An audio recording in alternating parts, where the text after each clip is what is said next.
Let's welcome Xavier McDonald to the show. How are you, sir? I'm good. How are you? A lot of things I want to talk to you about.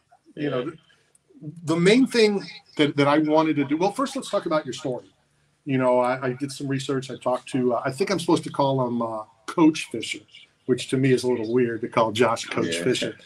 When I told him that I was going to go look for you, and, you know, there was a big story about you, you know, before the Navy Army game. You like that, right? Navy Army, not Army Navy. That's how I called it.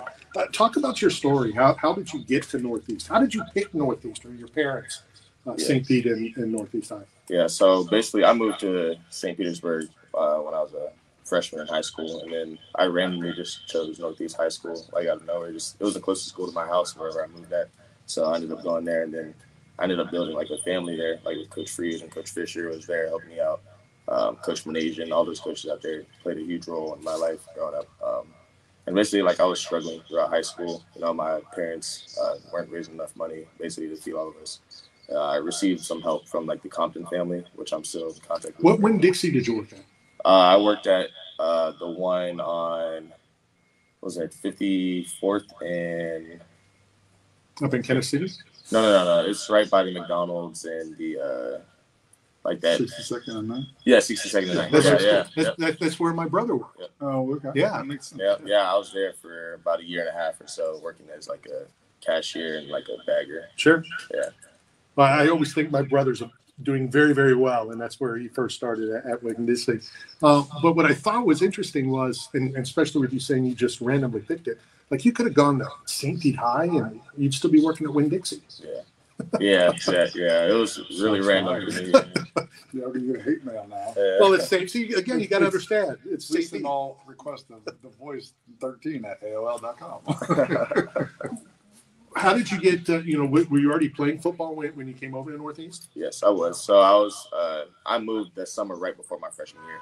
So I went straight to high school football, but I played like Little League football. I came from Plant City, Florida. That's where I was before. What's that restaurant in Plant City that everybody talks about but I've never been to? It's always around the Strawberry Festival. It's the big family style. It's Fred's or something? Yeah, it's like Fred's or Freddy's or Ferdy's or something. It sounds familiar. Maybe I don't know. It was a while ago. No, for sure. Definitely faded. When did you start thinking the academy? So when I first got my offer from them, my high school coach told me that it was a really good opportunity to take that chance and go there. So I had no idea what the Naval Academy was until they offered me either. But then when he sat me down and explained it to me, told me that it changed my life for the better, and do exactly what I wanted to do in life, build a future for my future family and make sure we're secure and stable. That's when I really started considering it, and I accepted the offer to go there. And what's next? Where are you headed? What job are you going to be, and where are those plans? Yeah, so in 6 months in May, I actually graduate, and I'm going to be a naval aviator and pilot. So I go down to Pensacola for at least 2 years, and I learn how to fly whatever platform, either jets or P-8s or helicopters, whatever I want to do. So Brett Hatley, if you're listening, you remember Brett from Bubba the Love Sponge, and then he went to I Miss It Serious, who was, and this bothers me, the Marines. We're going to get to the Marines in a second, but he's like, find out if he's going to go the right route, and that would be in the Marines, or if he's going to go the easy way out. No, he's going to hopefully go the intelligent route, which is not Marines, and would be Navy, of course. Shots all the time. I noticed that at the game. It's the first time I ever went to the game. It was a bucket list for me. So, I want you to talk about the game, the experience for you. But for me, I was in awe. Everything about that, to me, was just emotional. Yeah, so the game itself is like one of the biggest rivalries in college football, if not the biggest. It's huge just for America, too, because it's America's game, Army, Navy. Two military branches going against each other, but we're still playing for one thing, for our nation, for our country. So it's an amazing experience. If you haven't out there, went to the Army Navy game, please try and go. It's a very unique experience. But Army Navy game, it just means a lot, playing for your country, wearing the flag and playing against the Army, of course. We don't like those guys, but we're still fighting for the same cause in the end. I always talk about, trash talking. Is there a line in trash talking? And, I argue all the time because I don't think there is. If you're going to trash talk, especially if you don't like the person, with the military, it's different because, I've already joked about the Marines and the Coast. Well, the Coast Guard's not really military. So the Army, the Navy, the Marines, etc. But it's something that we can do, because we're all military, we're all veterans. Is there too much trash talking, was it out of hand? Because I noticed something after the game that shocked me. I didn't expect that. Yeah, usually that never happens, but it's a really, like what I said earlier, it's a rivalry. It's one of the biggest rivalries in college football, so it gets very intense between players.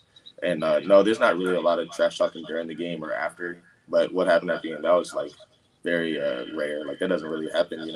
And at the end, it's still all love. Army Navy, Sure. It doesn't matter. We're still fighting for the same cause. So I don't know how much you see during the game, but when the platoons are marching out and the other schools yelling and trying to get them to break and laugh and whatever, I kind of found it funny. How much they're trying, and the other military are trying not to, and to me it was fun until it's taken too far. Yeah, it's always fun. It's like two siblings, picking on each other, messing with each other. So same concept. I don't know if you have something, but so this is what happened, and I've told the story. I don't know if I told it on air. So I knew that I wanted to try to find you. Okay, so I took some pictures. I posted on the Facebook, because Northeast and St. Pete. Now the game's over, and I'm walking all around. I'm walking on the field looking for you. I can't find you anywhere. Now, again, it was a sea of thousands of people. So then a little disagreement at the 50-yard line, and everybody's running over there, and I'm like, no, I'm not going to be able to find this guy now. So I start walking towards. There was like going into the back, like into the dugout. There's two sides, and I'm walking, saying to myself, maybe I'll run into you. Had no idea. I knew your number. That's it. I'm about halfway there, and a guy is walking. When I say right next to me, closer than you and I are right now, Matt. So 2 feet. Sure. And I kind of looked back, and I saw a 3, and I said to myself, "You've got to be kidding me!" And you were walking right next to me the whole time. Wow. So I did think, that was kind of cool. This is how it ended for me for the week. This is, Kevin Carter, who does the game on CBS, and you just said every American should go, and every American should go to this game. And it puts life in perspective, and it puts, sitting in the seat on the plane, and people get, everything in perspective. So Steve, my producer, and I were on the plane Sunday morning, and I noticed it right away. Being military, being a veteran, I noticed these two uniformed people walking on. So the plane lands, and the captain comes on, and I don't remember exactly what he said, but basically he was asking everybody to sit in their seat after the plane lands so the two military can walk off. They have a folded flag with them.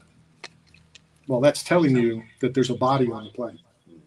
And my wife, who was picking us up, the hearse and everything was at the sellout. And it just put everything, and I don't know if perspective is the right word, but the end of going to the Navy Army game and everything that was there, and then to fly back with somebody on the plane kind of should put the entire world and everything in perspective. Yeah, it means a lot. Like it's a bunch of that definitely has some relation to it. And like what you said, like that going back on the plane, like that definitely puts it in perspective. I'd say that's the right word for you to use. Just really seeing everything that really goes on behind the scenes that not a lot of people get to see. How much do you know? I would assume a lot of your next step when you go to be a pilot, and what's in store for you and the schooling that's coming with that.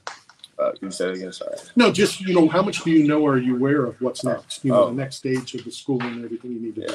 So I have a plan for pretty much like the next 2 years. I know where I'm going to be. I'm going to be in Pensacola doing flight school. But after that, I'm not sure. We get picked. Our duty station, we get picked based on our platform, our aircraft that we choose. So I'm not too sure. I haven't even got there yet to pick my platform yet. So you think about it? Yeah, I have been thinking about it though. Do they still do where they have you parachute out? I think it's up in Maine, and then there's a whole. Do you know about that? Yeah. That's going to be one of our like assignments or during school. We have to get through all that, like drown proofing, like swimming. I think it's like a mile swim we have to do at the school. Right. Just a bunch of different stuff we have to go through. Why are you laughing at that? Let's go to text. Oh. DJ Tony's like, is it Mafia Day at work? We'll fill you in on Gilligan here and why he's dressed this way. Well, no, but I want to talk to Xavier. Yeah, we will. Let's hit a break and then we'll come back. I have questions. I'm scared. This is Knockout Radio coming to you live from the Cool Breeze AC broadcast facility. This may be Matt's last segment when we return.